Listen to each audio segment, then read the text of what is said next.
Iyang pangkiing poesiya ngayon ni kareng eganaga ng Pilipinong OFW. Lakwas na kareng OFW yung Kapampangan.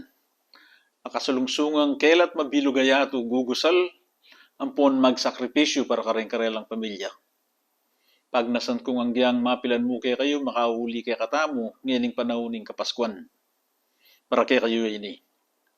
Dakala salamat kang kaangamor, tilutan na akong igali kayang poesiya, ape magatanang ingyo muning panalala. Kareng kalupa kong linaut mindaywan, at malagad tutong dadalo king tibwan. Ingke kang amanong ibat king beitan, lakwas yang yuyu mo, eme akalingwan.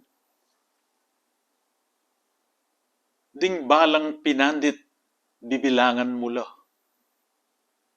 Mamyalong king isip, ingbiye king minuna.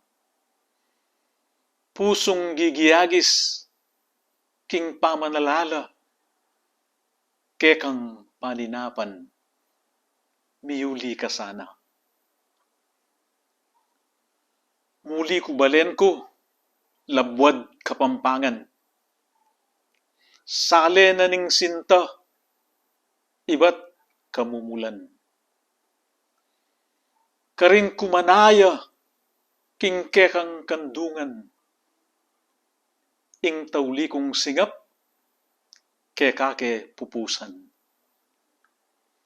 At kabang atiku, lipat dayat malat, amano sesenke, amit mong pagsalbat. Dakala salamat po.